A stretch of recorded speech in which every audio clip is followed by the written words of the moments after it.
دوسرا سوال یہ ہے کہ جی کیا ہم اسلامی نہیں ہے تو انگریزی سال ہے، تو کیا ہم اس انگریزی سال کی مبارکباد دے سکتے ہیں؟ ہیپی نیو ایئر بولنا، ہیپی نیو ایئر کہنا، تو کیا یہ لفظ بول سکتے ہیں؟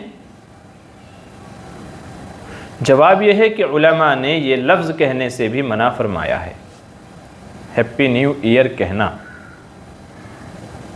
نئے سال کی مبارکباد دینا، اس سے بھی علماء نے منع فرمایا ہے۔ البتہ بعض روایات سے یہ بات ثابت ہوتی ہے کہ جب نیا مہینہ شروع ہوتا، وہ بھی اسلامی مہینہ، انگریزی نہیں، نیا اسلامی مہینہ شروع ہوتا، نیا چاند دکھتا یا تو نیا سال شروع ہوتا بعض آثار کے مطابق، تو صحابہ ایک دوسرے کو یا آپ صلی اللہ علیہ وسلم نے ایک دعا پڑھنے کی تلقین فرمائی ہے۔ ایک دعا پڑھتے تھے نیا چاند دکھنے پر، نیا مہینہ شروع ہونے پر، نیا سال شروع ہونے پر۔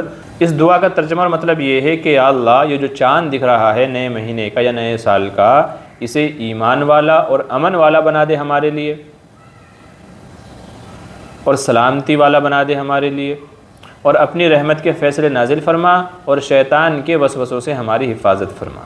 یہ اس دعا کا مطلب ہے۔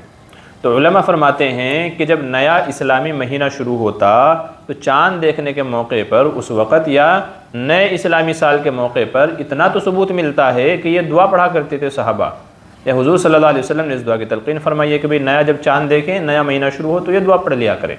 بس اتنا تو ثبوت ملتا ہے یہ دعا پڑھنے کا، جس میں خیر و برکت کی دعا ہے۔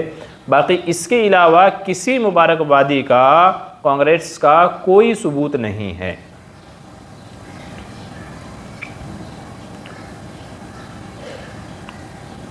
تو سوچئے کہ یہ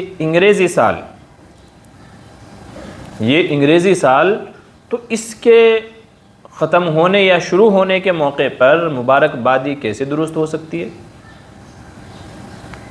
ثبوت ہی نہیں ہے اس کا، اس لیے علماء نے منع فرمایا ہے۔ لہذا ہیپی نیو ایئر کے اسٹیٹس لگانا، کسی کو بولنا، میسیجز کرنا، علماء نے ان تمام باتوں سے منع فرمایا ہے۔